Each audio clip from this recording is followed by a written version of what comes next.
Dark Diaries, where history's shadows speak. Subscribe and ring the bell to uncover more untold stories. What happens when desire breaks the most sacred rules of society? When a single night of forbidden passion unleashes consequences that echo through generations. This is the story of Lady Beatrix Montrose, whose moment of weakness would forever change the fate of an entire plantation and everyone on it.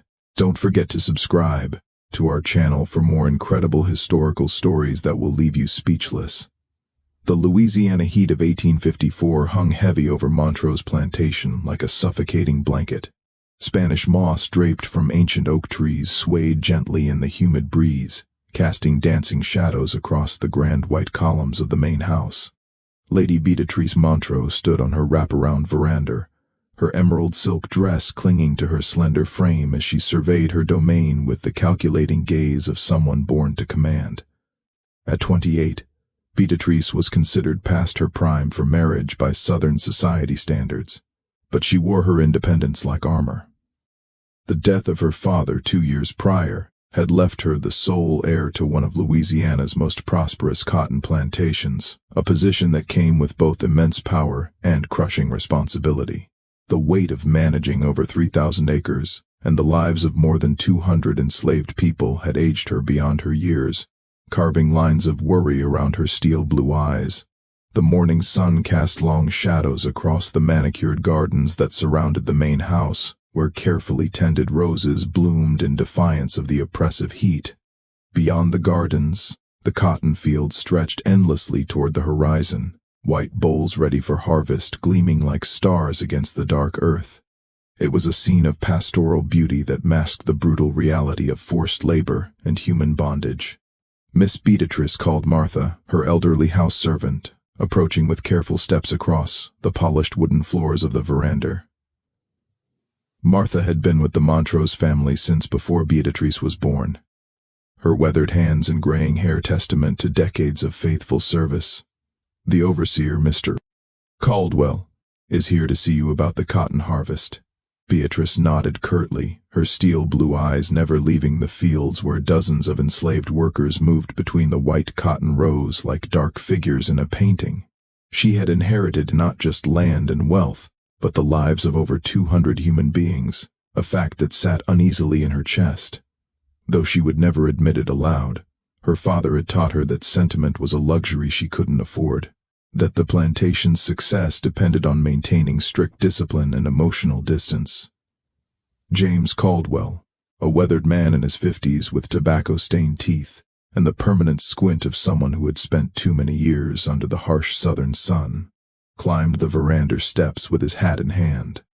His clothes bore the dust and sweat of the fields, and there was something in his manner that suggested, barely contained agitation. "Miss Montrose, we need to discuss the new field hand," he said without preamble, his voice carrying the rough accent of a man born to hard labor. "Which one?" Beatrix asked, finally turning her attention to the overseer. She had learned to read Caldwell's moods over the past 2 years, and something in his demeanor suggested this was more than routine plantation business. "The one we acquired from the Beauregard estate last month. Named Samuel, he's causing some disruption among the others." Beatrix raised an eyebrow, her interest piqued despite herself. The Beauregard plantation had been one of the most prestigious in the region before financial ruin forced them to sell their assets. Any enslaved person from that estate would likely be well-trained and valuable. What kind of disruption? Caldwell shifted uncomfortably, his weathered hands working the brim of his hat. "Well, ma'am, he can read and write. Been teaching some of the others. You know how dangerous that can be. Last week I caught him with a group of them, showing them letters in the dirt. They scattered when they saw me coming, but the damage was done." The mention of literacy among the enslaved workers sent a chill down Beatrix's spine. Education was forbidden for good reason. It bred ideas, and ideas bred rebellion. She had heard stories from neighboring plantations of uprisings that began with a single literate slave, spreading dangerous notions of freedom and equality. "Where is he now?" "Working the North Field, ma'am. but I think we should consider selling him before he corrupts the others completely. I've got buyers coming through next week who might be interested." "No." The word came out sharper than Beatrice intended, surprising both herself and Caldwell. She wasn't sure why the thought of selling this Samuel disturbed her so much, but something about the situation demanded her personal attention. "I'll handle this myself, have him brought to the house after sunset." Caldwell's eyes widened slightly, his bushy eyebrows rising in surprise. It was unusual for the lady of the house to deal directly with field hands, particularly problematic ones. Such matters were typically left to the overseer and his assistants, but he knew better than to question Beatrice Montreux directly. "Yes, ma'am. Should I stay present during the meeting?" "That won't be necessary," Beatrice replied, her tone brooking no argument. As evening approached, Beatrice found herself pacing the length of her study, her mind racing with how to address this Samuel situation. The room was lined with leather-bound books, her father's collection of philosophy, literature, and agricultural texts. First editions of Shakespeare and Milton sat alongside treatises on crop rotation and soil management. The irony wasn't lost on her that she surrounded herself with knowledge while denying it to others, but such was the way of the world she had inherited. The study itself was a monument to masculine authority, with its dark mahogany paneling and heavy furniture. Her father's portrait hung above the fireplace, his stern gaze seeming to watch her every move. He had been a hard man, shaped by the demands of plantation life, but he had also been fair in his own way. She wondered what he would think of her decision to meet personally with a troublesome field hand. A soft knock interrupted her thoughts, the sound echoing in the quiet room. "Come in," she called, her voice steadier than she felt. Martha entered, followed by a man who immediately commanded Beatrix's attention. Samuel was tall and broad-shouldered, his dark skin glistening with the day's sweat despite the evening hour. His clothes were simple, rough cotton pants and a shirt that had seen better days, but he wore them with a dignity that seemed to transform the humble garments into something almost regal. But it was his eyes that struck her most, intelligent, defiant, and utterly unafraid as they met hers directly. Most enslaved people kept their gaze downcast in her presence, but Samuel looked at her as if she were simply another human being, an equal worthy of respect rather than a master to be feared. "You may go, Martha," Beatrice said, her voice steadier than she felt. She noticed the way Martha hesitated at the door, clearly uncomfortable with leaving her mistress alone with an unknown field hand, but years of training won out, and she departed without comment. When they were alone, silence stretched between them like a taut rope. Samuel stood with quiet dignity, his hands clasped behind his back, waiting. There was something almost military in his bearing, as if he had once been accustomed to command himself. His presence filled the room in a way that made Beatrice acutely aware of her own breathing, her own heartbeat. "I'm told you've been teaching the others to read," Beatrice began, moving to stand behind her father's massive oak desk. The furniture served as both a barrier and a symbol of authority, but somehow Samuel's presence made it feel inadequate. "Yes, ma'am." His voice was deep and cultured, surprising her further. There was no trace of the broken English she expected from field hands, no subservient mumbling. He spoke with the clear diction of an educated man. "You understand? This is forbidden. I understand many things are forbidden, Miss Montrose. That doesn't make them wrong." The boldness of his response should have angered her, should have prompted her to call for Caldwell and his whip. Instead, it sent an unexpected thrill through her chest, a flutter of something she couldn't quite name. "You're walking a dangerous line, Samuel. We're all walking dangerous lines, ma'am. Some of us just choose which ones to cross." Beatrice studied his face, noting the intelligence that burned behind his dark eyes, the way he carried himself with a dignity that no amount of bondage could break. There were scars on his hands and arms, evidence of hard labor, but also calluses that spoke of other skills, perhaps craftsmanship or writing. "Where did you learn to read?" My previous master's son taught me when we were children, before he learned it was wrong to see me as human. The pain in those words was carefully controlled, but Beatrice could hear it nonetheless. The ache of a friendship destroyed by society's cruel dictates. The pain in those words hit Beatrice unexpectedly. She had never considered the perspective of those she owned, had never allowed herself to see them as anything more than property. It was easier that way, more comfortable to maintain the fiction that they were somehow less than human, that their bondage was natural and right. But standing here with Samuel, that carefully constructed wall began to crack. "Why do you teach the others?" she asked, genuinely curious. "Surely you know the risks. Because knowledge is the only thing that can't be taken away once it's given. Because hope dies without it." He paused, his gaze never wavering from hers. "Because every person deserves to know that they are more than what others would make them." Beatrice moved around the desk, drawn by something she couldn't name.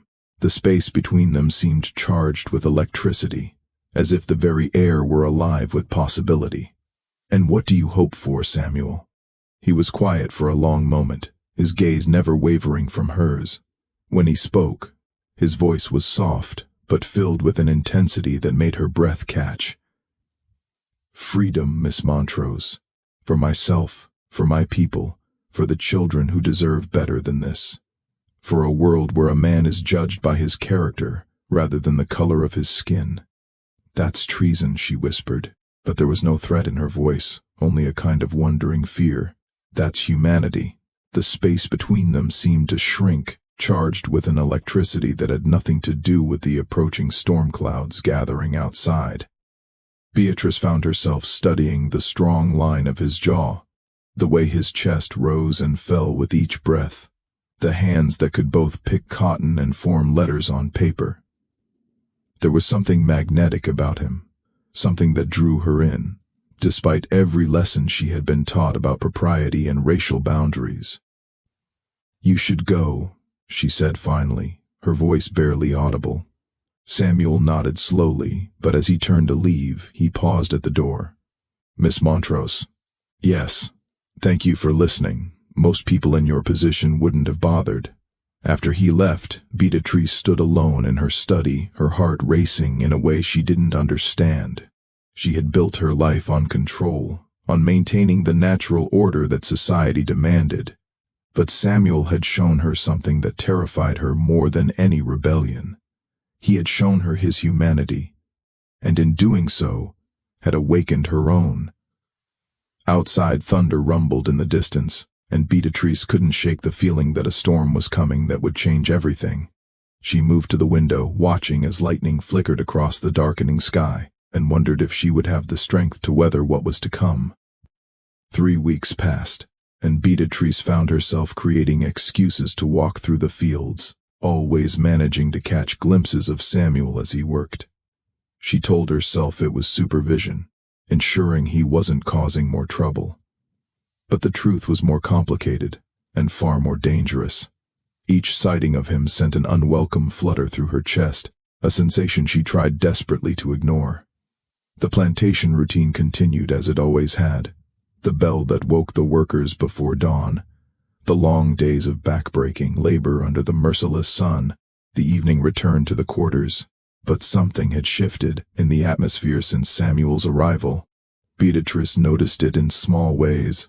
The way other enslaved people seemed to stand a little straighter when he was near, the quiet conversations that stopped when she approached, the sense that currents of change were flowing beneath the surface of their carefully ordered world.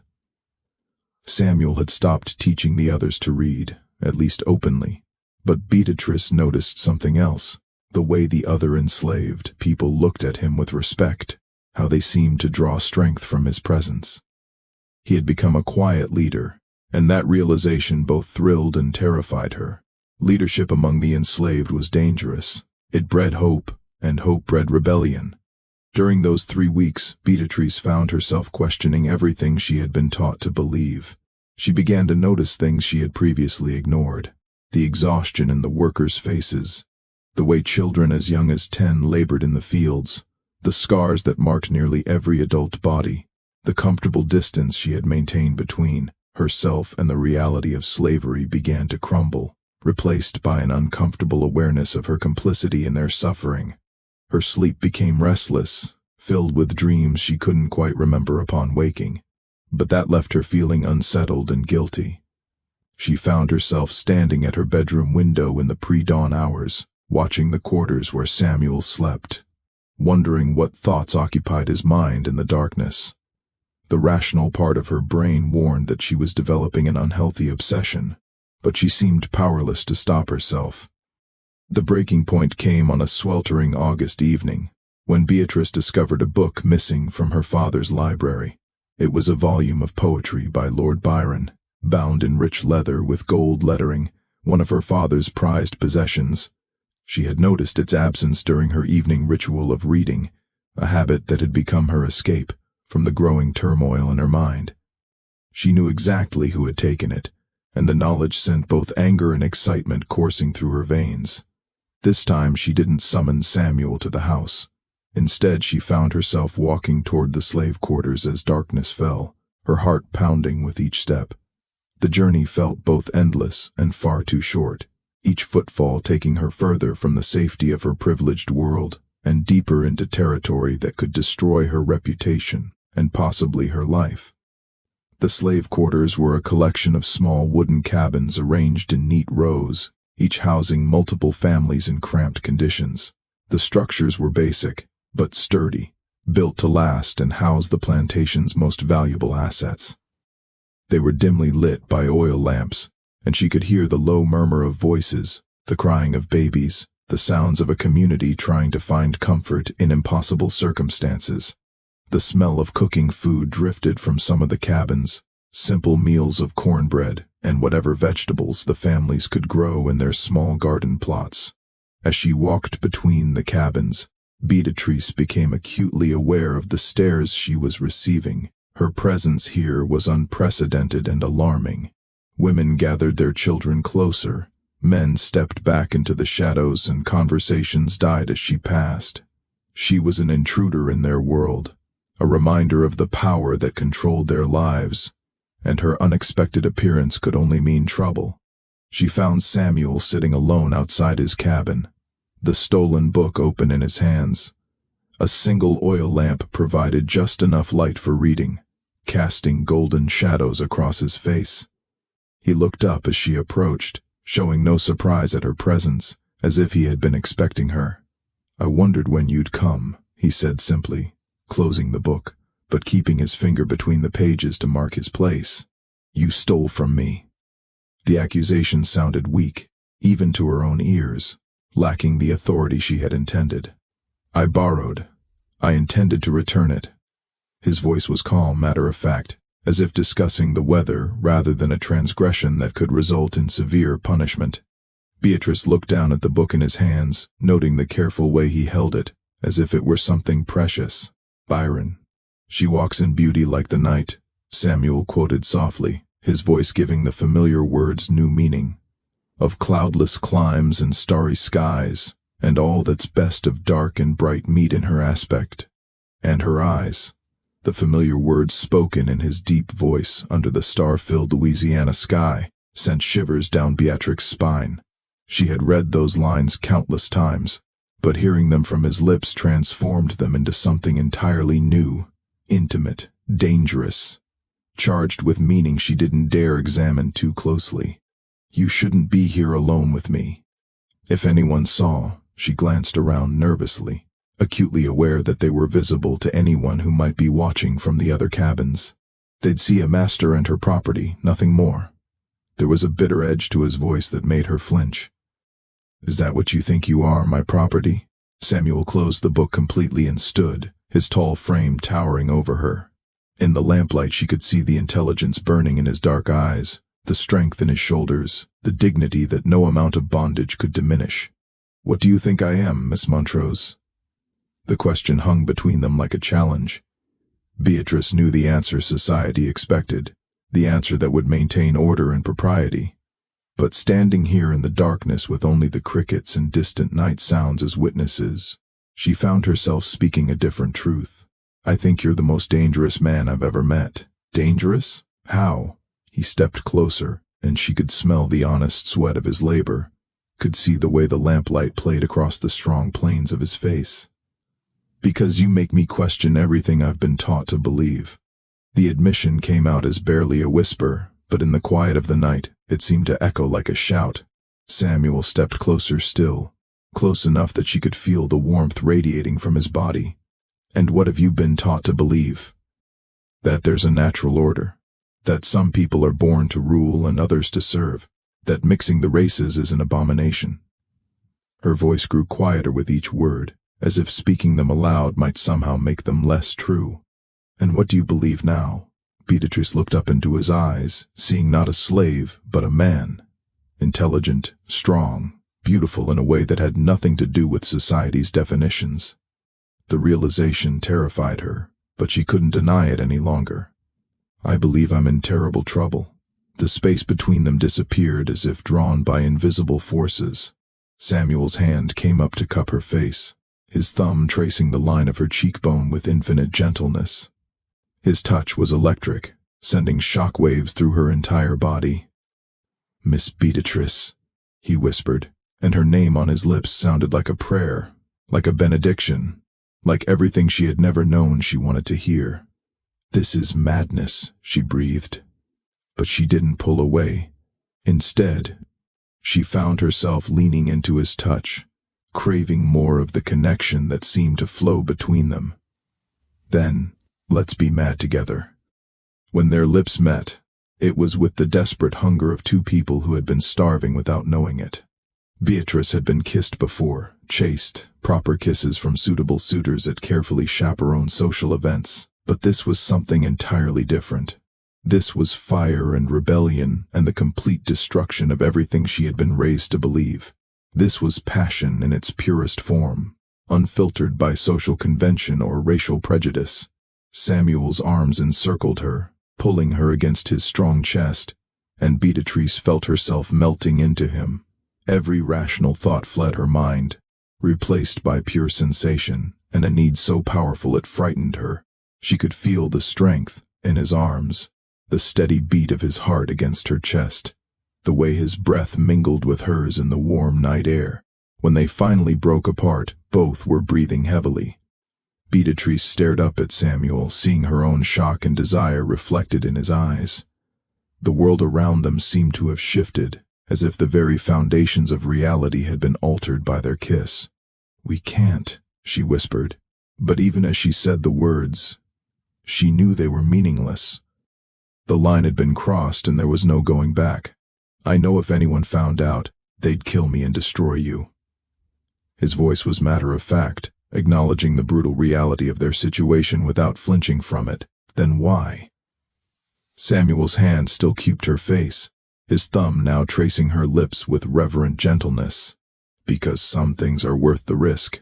Because I've been watching you, Miss Beatrice, and I see the woman you really are beneath all that society has forced you to become." "And what woman is that?" She was almost afraid to hear the answer. One who questions, one who feels, one who's brave enough to see people as human beings instead of property, one who has the strength to choose love over convention. Tears she didn't expect began to fall down Beatrix's cheeks, hot and sudden in the cool night air. "I don't know how to be that woman. You already are." His voice was filled with such certainty, such faith in her that it took her breath away. They stood there in the darkness, holding each other as if they could stop time itself, as if they could exist forever in this moment before reality intruded. But reality was a harsh mistress, and eventually Beatrice pulled away, though every fiber of her being protested the separation. "I have to go." The words tasted like ashes in her mouth. Samuel nodded, understanding the impossible position they were both in. "Will I see you again?" Beatrice knew she should say no, should end this madness before it went any further. But as she looked at this man who had awakened something in her she didn't even know existed, she found herself nodding. "Tomorrow night, the old oak by the river." As she walked back to the main house, Beatrice felt as if she were walking toward her own destruction. But for the first time in her life, she was choosing her own path. Consequences be damned. Behind her, Samuel watched until she disappeared into the darkness, the Byron book still clutched in his hands. He opened it to the page he had been reading, and whispered the words into the night air, and all that's best of dark and bright meetout in her aspect and her eyes. The die had been cast, and there would be no going back. For 3 months, Beatrice and Samuel met in secret, their clandestine encounters becoming the center around which her entire world revolved. The old oak by the river became their sanctuary, a place where the artificial barriers of race and class dissolved into something pure and honest. The massive tree, centuries old and scarred by lightning, stood like a silent sentinel over their forbidden love, its gnarled branches providing shelter from prying eyes, and its ancient roots seeming to anchor them to something eternal and unchanging. Their relationship deepened beyond the physical, though the passion between them burned with an intensity that left Beatrice breathless and trembling after each encounter. Samuel brought her books he had somehow acquired, volumes of poetry, philosophy, and literature that he had traded for or borrowed from sources he never revealed. They would read together by moonlight, their voices mingling in the darkness as they shared passages that spoke to their souls. Samuel challenged her intellectually in ways no man ever had. He spoke of philosophy with the ease of a university professor, discussed literature with insights that revealed depths of understanding she had never encountered, even among the educated gentlemen of her social circle. He told her of Toussaint Louverture and the Haitian Revolution, of Frederick Douglass and his powerful writings, of a world beyond the plantation, where people were judged by their character rather than their skin color.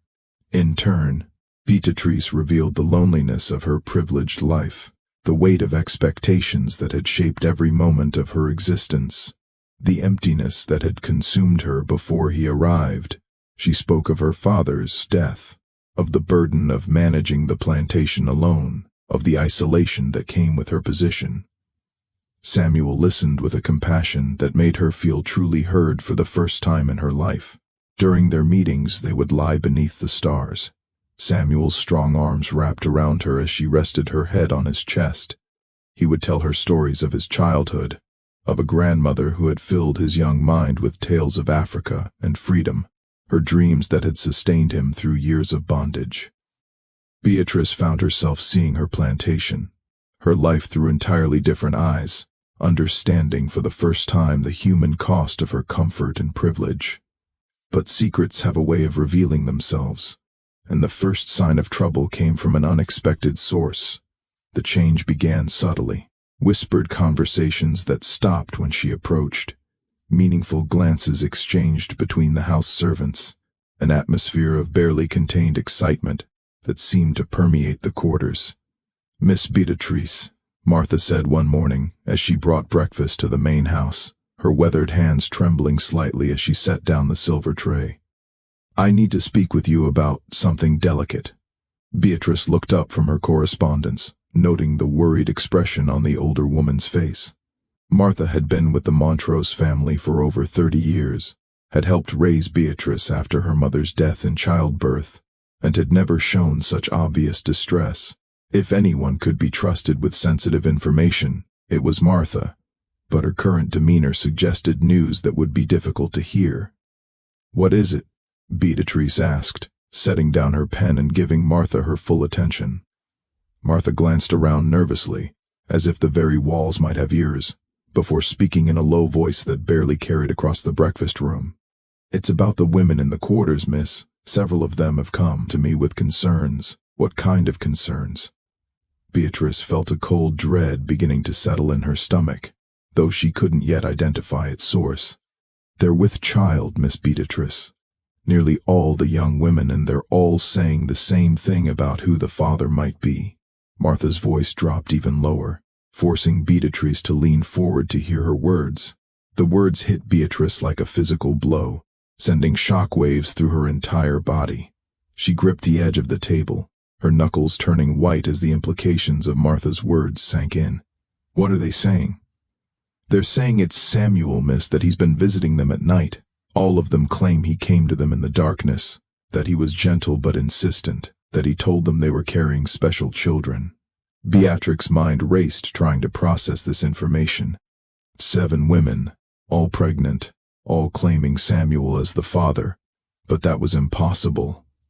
Samuel had been with her every night for months, their meetings lasting until the early hours of morning.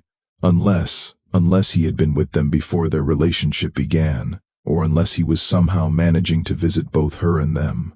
The thought made her physically ill. "Martha," she said carefully, struggling to keep her voice steady, "when did these visits supposedly take place?" "They say it started about 4 months ago, miss, right around the time Samuel arrived. But here's the strange thing. They all say it happened on the same night. Every single one of them claims he came to them on the night of the new moon in June, 4 months ago, before their relationship had begun, before that first electric encounter in her study." Beatrice felt a mixture of relief and confusion washing over her. If the women were telling the truth, then Samuel had been with them before he had ever touched her. But the idea that he could have been with 7 different women on a single night was impossible unless... "Have you spoken to Samuel about this?" Beatrice asked, though she dreaded the answer. Martha shook her head vigorously. "That's not my place, miss, but the women are frightened. They're talking about curses and unnatural things. Some are saying that Samuel isn't normal. They say he appeared to them like a spirit, that he spoke words in a language they didn't understand, that he promised them children who would be special, different from ordinary babies." "What do you mean?" Beatrix's voice was barely a whisper. "They say he has power, miss, that he can make women bear children just by looking at them, that he can appear in multiple places at once." "Foolish talk, but it's spreading through the quarters like wildfire. Some of the older women are saying he's been touched by the old gods, that he carries magic in his blood." Beatrice dismissed Martha with shaking hands and spent the rest of the day in turmoil, her mind reeling with the implications of what she had learned. The rational part of her rejected such supernatural explanations, but she couldn't deny the evidence. 7 women, all pregnant, all claiming the same impossible father. That evening she made her way to the oak tree with a heavy heart, needing answers, but fearing what she might learn.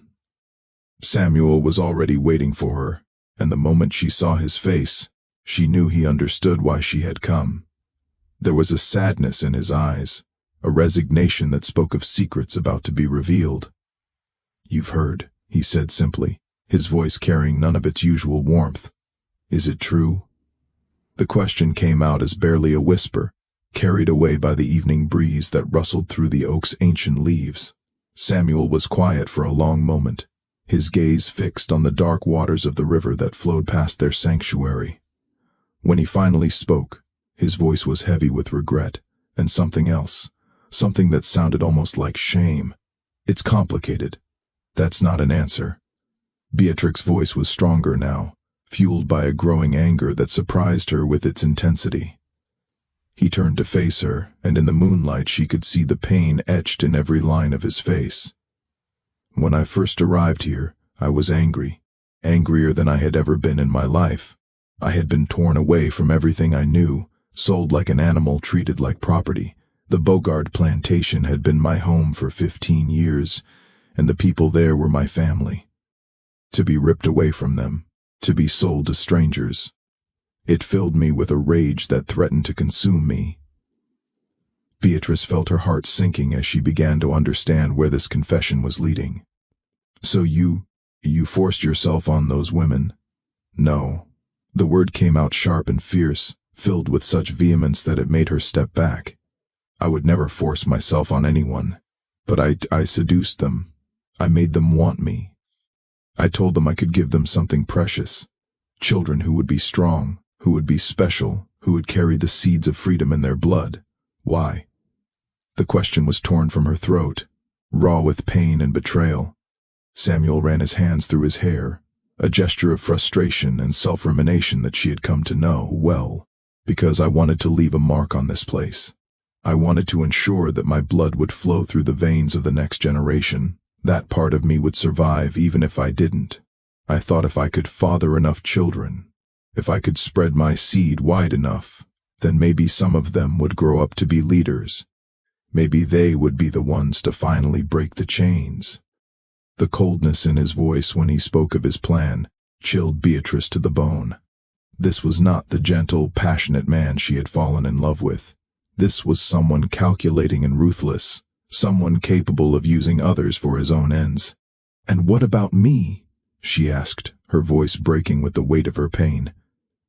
"Was I just part of your plan too?" Samuel's expression softened immediately, and he reached for her hands, but she pulled away from his touch. "No, Beatrice, you were never part of the plan. You were something I never expected, something that changed everything." "How can I believe that?" Tears were streaming down her face now, hot and bitter in the cool night air. "Because everything changed when I met you.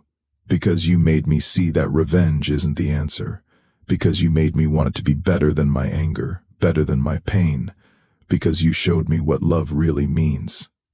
Beatrice pulled her hands away, wrapping her arms around herself as if she could somehow hold the pieces of her breaking heart together. "But the damage is already done. 7 women, Samuel. 7 babies who will grow up as slaves because of your need for revenge." "I know." His voice was heavy with regret, thick with unshed tears. "I know, and I hate myself for it, but I can't undo what I've done. I can only try to make it right somehow." They stood in silence, the weight of his confession hanging between them like a wall. Beatrice felt as if the ground beneath her feet was shifting, as if everything she thought she knew about Samuel, about their relationship, was crumbling into dust. "There's something else," Samuel said quietly, his voice barely audible above the sound of the river flowing past them. "Something the women don't know. Something I haven't told anyone." "What?" Beatrice wasn't sure she could handle any more revelations, but she needed to know the full truth. Samuel hesitated, as if struggling with how much to reveal. "The children, they're going to be different. Special in ways that go beyond normal human abilities." Beatrice frowned, confusion replacing some of her anger. "Different how?" "My grandmother was from Haiti. She was a powerful woman, air priestess who helped lead the revolution that freed the slaves there. She taught me things before she died. Old knowledge, old ways. The children I've fathered, they'll carry that knowledge in their blood. They'll have abilities that others don't." "What are you talking about?" But even as she asked the question, Beatrice felt a chill of recognition, remembering the strange stories Martha had told her about Samuel's supernatural abilities. "They'll be stronger, smarter, more resilient than ordinary children. They'll have the ability to inspire others, to see through deception, to survive against impossible odds.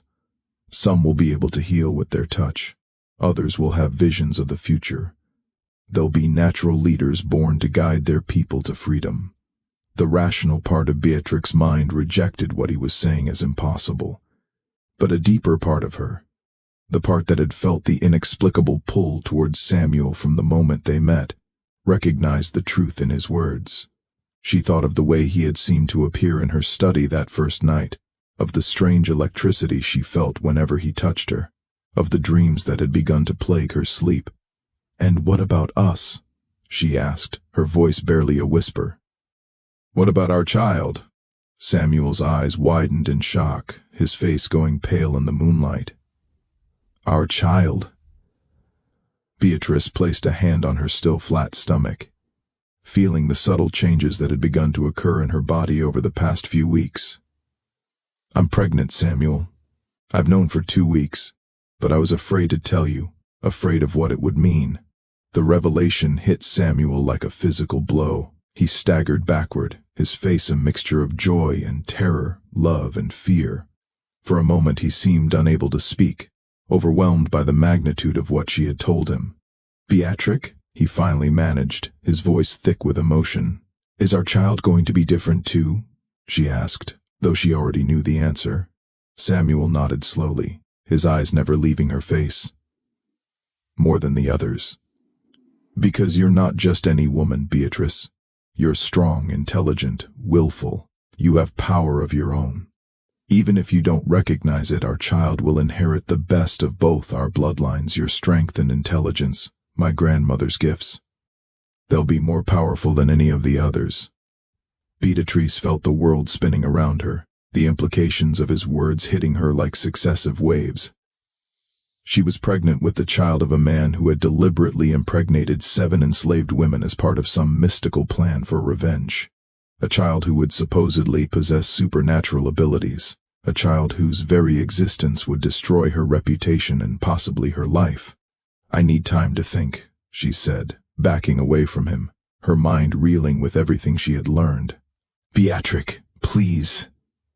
Samuel reached for her, desperation clear in his voice. "No, I need time." She turned and fled into the darkness, leaving Samuel alone by the river with the weight of his confessions and the knowledge that he might have lost the only woman he had ever truly loved. As Beatrice ran back to the main house, her skirts tangling around her legs and her breath coming in ragged gasps, she could hear the wind picking up in the trees, carrying with it what sounded almost like whispers, names being called out in voices she didn't recognize. She told herself it was just her imagination, just the product of her overwrought emotional state. But deep in her heart she knew that something had been set in motion that could never be stopped. The children were coming, and with them, a reckoning that would change the Montrose plantation forever. Winter came early to Louisiana that year, bringing with it an unseasonable chill that seemed to seep into the very bones of Montrose plantation. The Spanish moss that draped from the ancient oaks turned silver with frost, and the usually verdant fields lay dormant under a blanket of morning mist that refused to lift even as the sun climbed higher in the sky. By December, all 7 of the enslaved women were showing, their pregnancies advancing at what seemed like an unnaturally rapid pace, their bellies swollen with children who seemed eager to enter the world. The whispers that had started as mere gossip had grown into something darker, talk of curses and unnatural births that made even the most rational people uneasy. Neighboring plantation owners spoke in hushed tones about the strange happenings at Montrose, and more than one had suggested that Beatrice should consider selling the problematic slaves before whatever curse had befallen them spread to other properties. Beatrice had withdrawn from plantation life almost entirely, claiming illness to avoid the questioning looks of neighbors and the barely concealed panic of her overseer. She spent her days in her father's study, surrounded by books she couldn't concentrate on reading, her mind constantly returning to Samuel's revelations and the impossible situation she found herself in.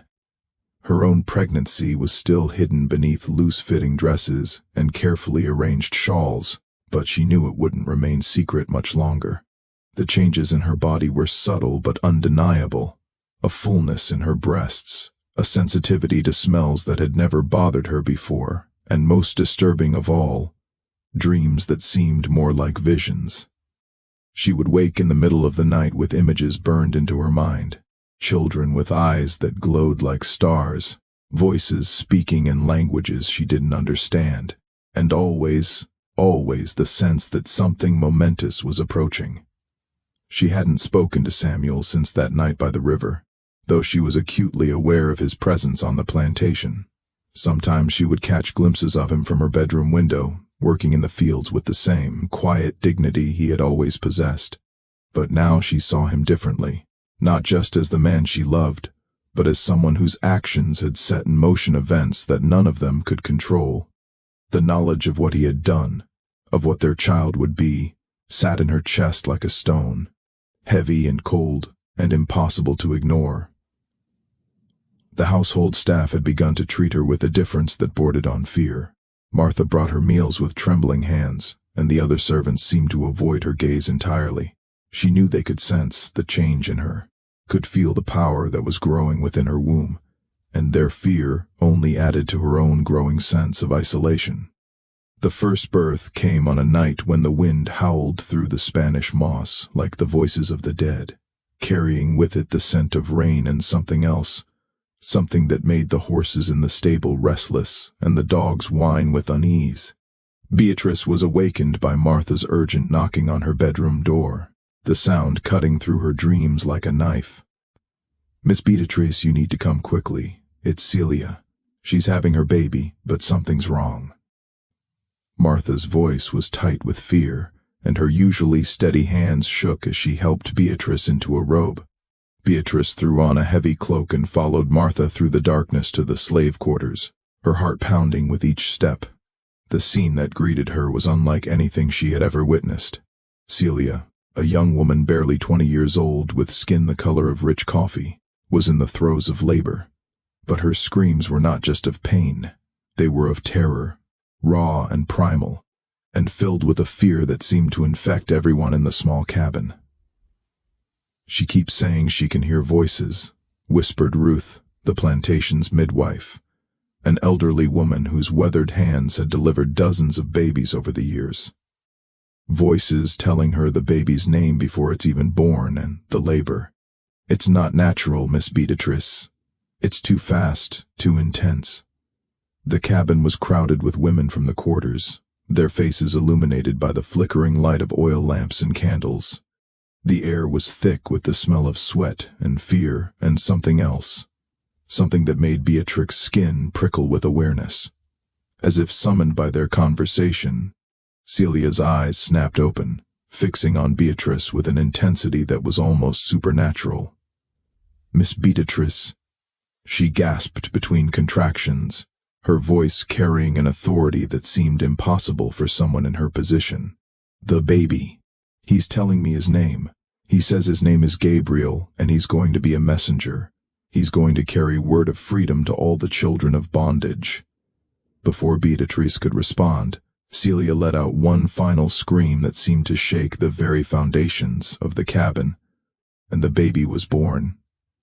But as Ruth lifted the child, everyone in the room gasped in unison. The baby's eyes were open, not the unfocused gaze of a newborn, but alert and aware, as if he were already seeing and understanding the world around him. More disturbing still, his eyes seemed to glow with an inner light, a soft golden radiance that pulsed in rhythm with his heartbeat.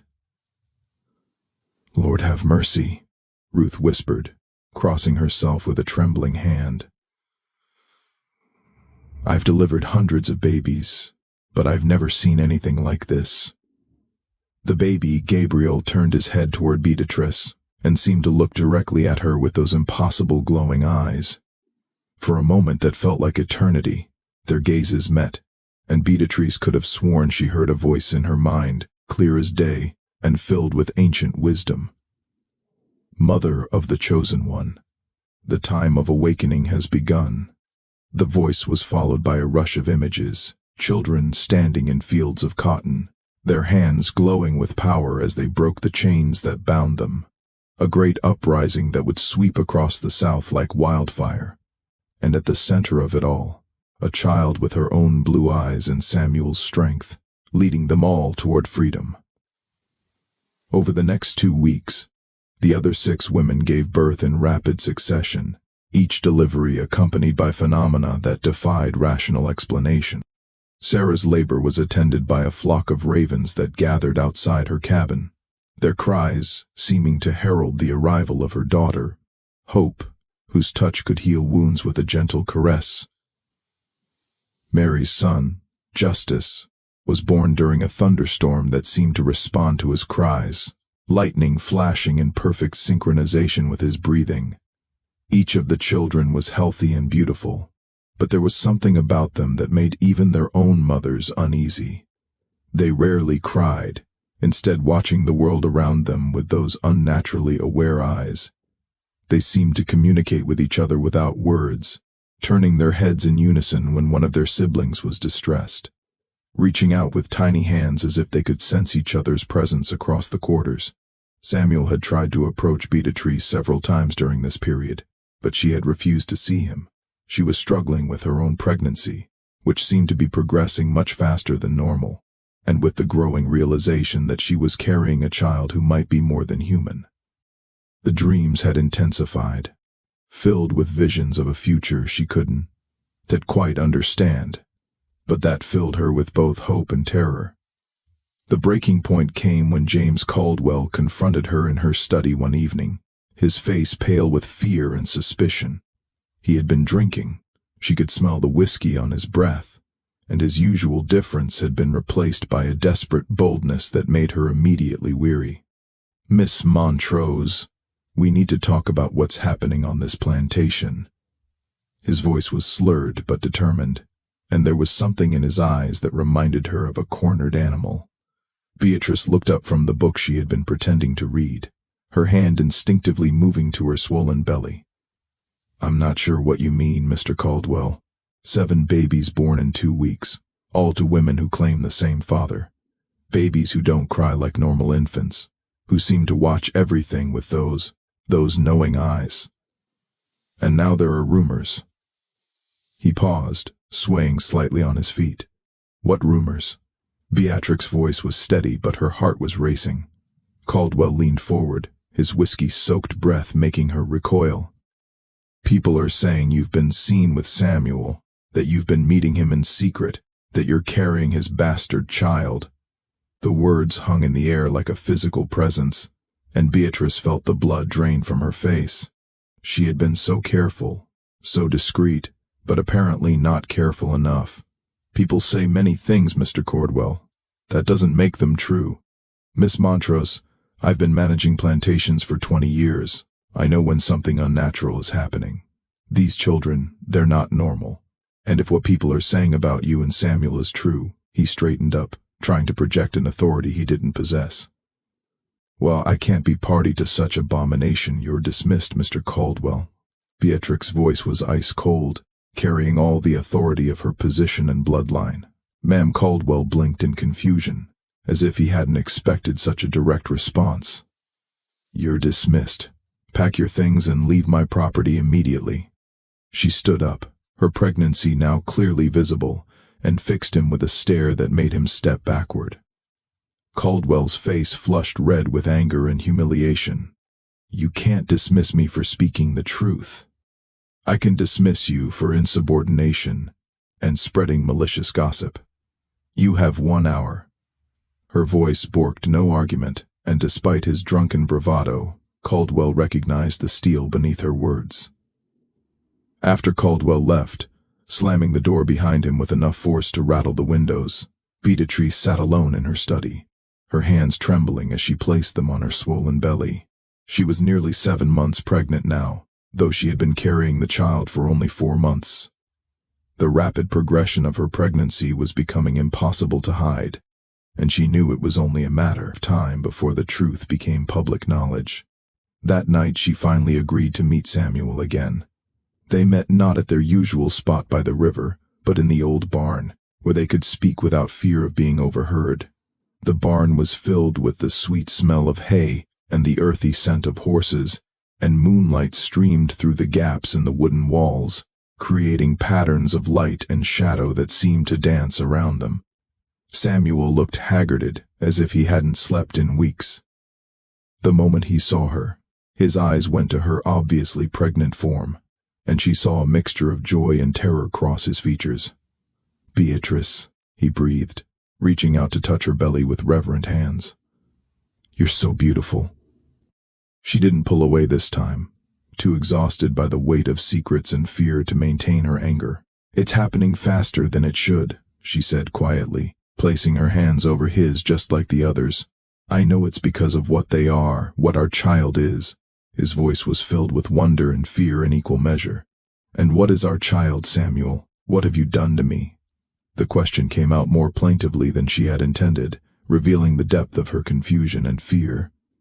Samuel's hands cupped her face gently, his thumbs tracing the lines of exhaustion around her eyes. "I've given you the most powerful child who will ever be born on American soil. A child who will have the strength to change everything, to break the chains that have bound my people for centuries. I don't want to change everything. I just want to survive this." Her voice broke on the last words, and tears began to stream down her cheeks. "You will survive. We all will. But first, you need to understand what's coming." Samuel led her to a pile of hay bales where they could sit, and in the dim light of a single oil lamp, he told her the full truth. His grandmother had been a powerful priestess in Haiti. a woman who had helped lead the revolution that freed the slaves there. She had been more than just a spiritual leader. She had been a keeper of ancient knowledge, a woman who understood the old ways of power that connected all living things. She had passed down to Samuel not just knowledge, but actual power, the ability to ensure that his children would be born with gifts that would make them natural leaders and liberators. "The 7 children born here will grow up to be extraordinary," he explained, his voice low and intense. "They'll be stronger, smarter, more charismatic than ordinary people. They'll have the ability to inspire others to see through deception, to survive against impossible odds. Some will be healers, others will be visionaries, still others will be warriors, but all of them will be leaders." "And our child?" Beatrice asked, though she already knew the answer would terrify her. "Our child will be their leader, the one who unites them and guides them, the one who finally breaks the chains that have bound my people for centuries. They will have power beyond anything the world has ever seen, the ability to command the elements, to speak to the spirits of the ancestors, to inspire entire populations to rise up and claim their freedom." Beatrice listened to his words with a mixture of wonder and terror. "You're talking about a revolution. I'm talking about justice. I'm talking about the end of an evil system that has caused untold suffering. I'm talking about freedom for millions of people who have been treated as property for far too long. And what about me? What happens to me when this child is born? When people discover what I've done?" Her voice was small and frightened, like that of a lost child. Samuel took her hands in his touch warm and reassuring despite the gravity of their situation. "You'll come with us. When the time is right, when the children are old enough, we'll leave this place. We'll go north where we can be free, where our child can grow up without the burden of slavery and prejudice." "I can't leave, Samuel. This is my home, my heritage. Everything I am is tied to this place." The thought of abandoning Montrose Plantation, of leaving behind everything she had ever known, filled her with panic. "Your heritage is built on the suffering of my people.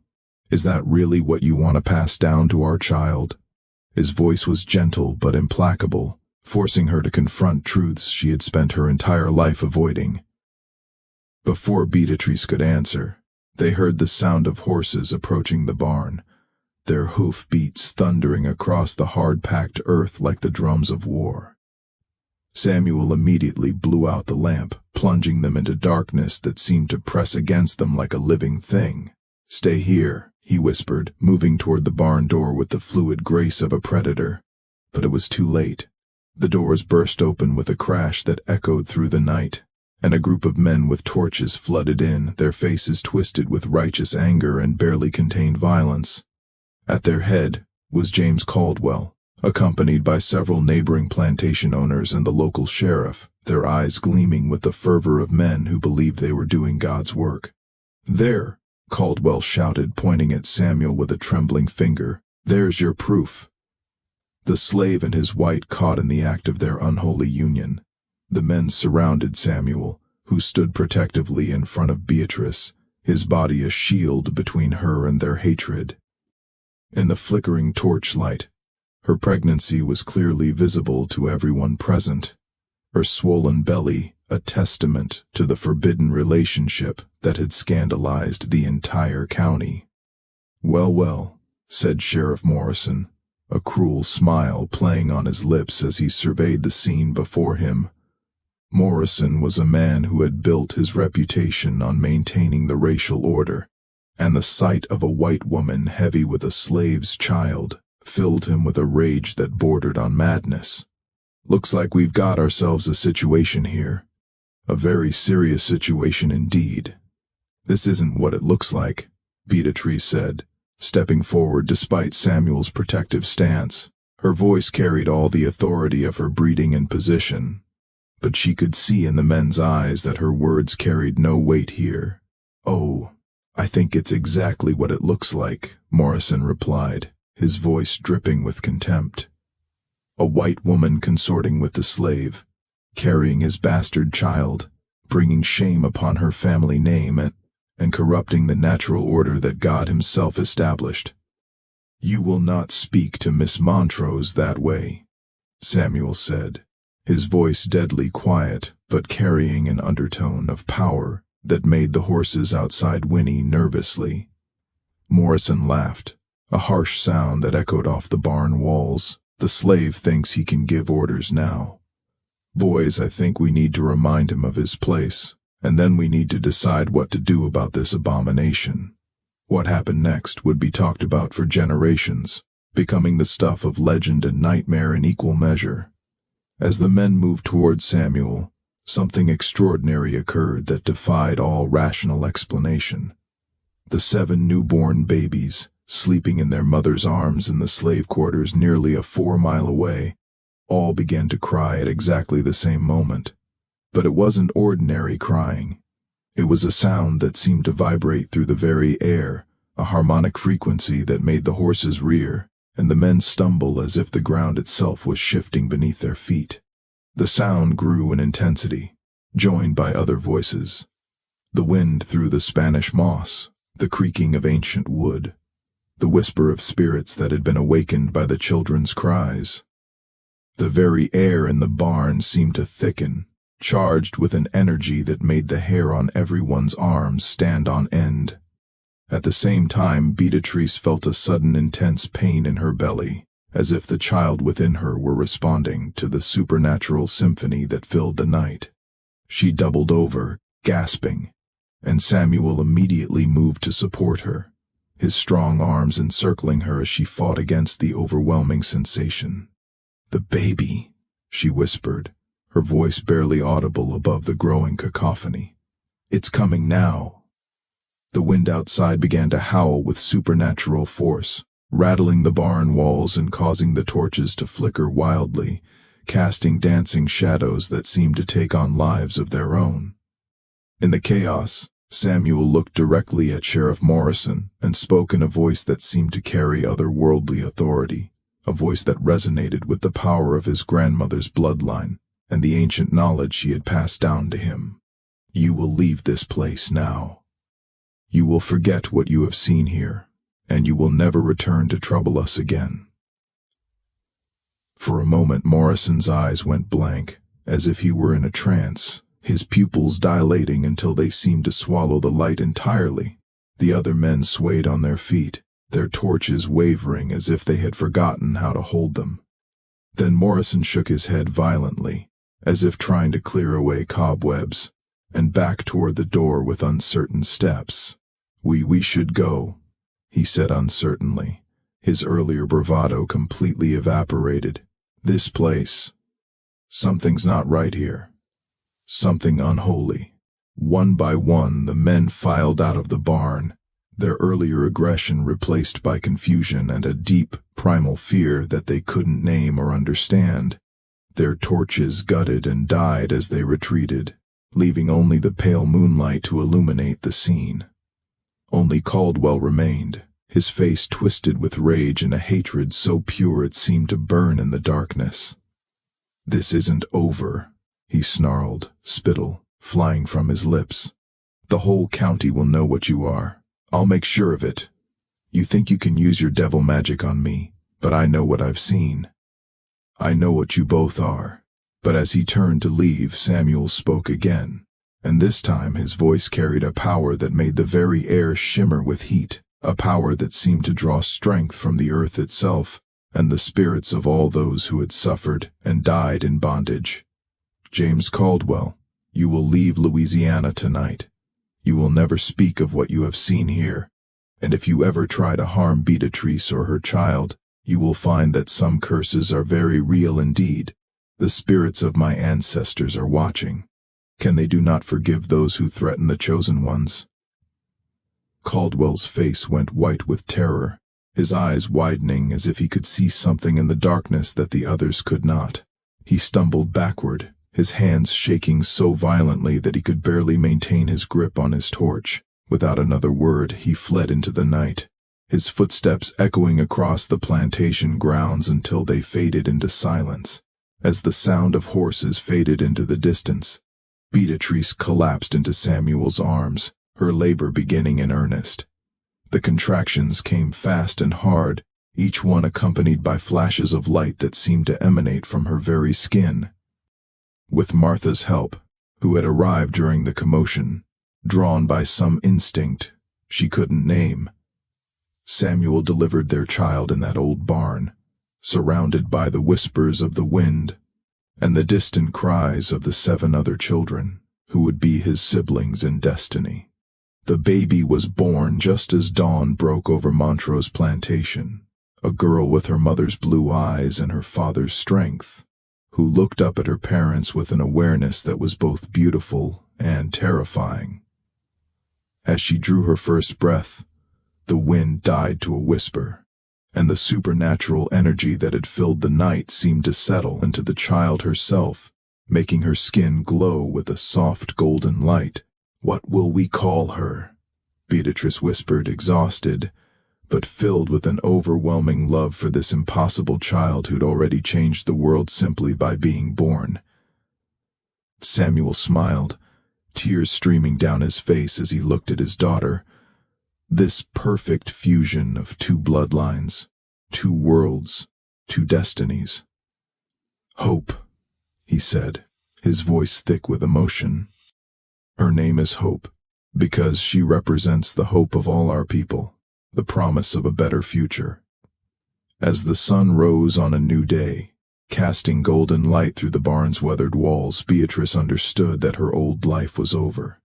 The woman who had once believed in the natural order of things, who had accepted the world as it was, no longer existed.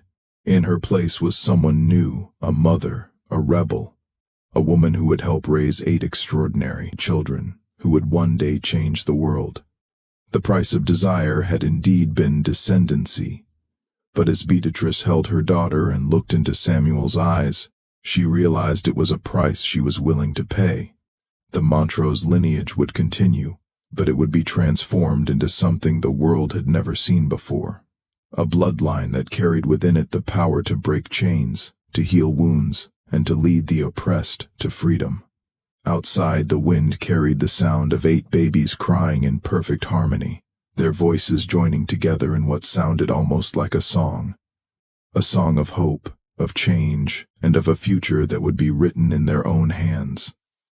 The plantation lady had broken the most sacred rule of her society, and in doing so had given birth to a new kind of freedom. 20 years later, travelers passing through Louisiana would speak in hushed tones about the Montrose Plantation, where 8 extraordinary young people had grown up to become leaders, teachers, and liberators. They would tell stories of a white woman who had chosen love over convention, and a man who had turned his anger into hope. The plantation still stood, but it was transformed. No longer a place of bondage, but a sanctuary where former slaves came to learn and heal. Beatrice, now in her late 40s, worked alongside Samuel to educate and empower those who had been denied their humanity for so long.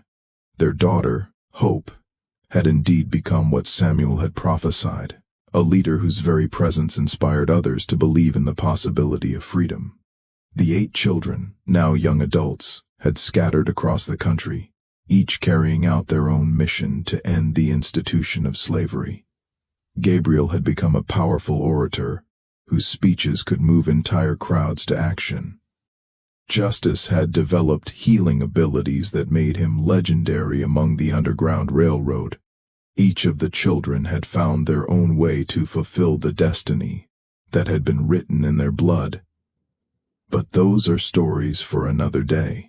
Tales of revolution and redemption that would reshape a nation and fulfill the promise born in a Louisiana barn on a night when the impossible became reality. If this story moved you, don't forget to subscribe to our channel and hit the notification bell. Share your thoughts in the comments below. What would you have done in Beatrix's position? Like this video if you want to see more incredible historical stories that challenge everything we think we know about the past. Thank you for joining us on this journey through one of history's most forbidden love stories.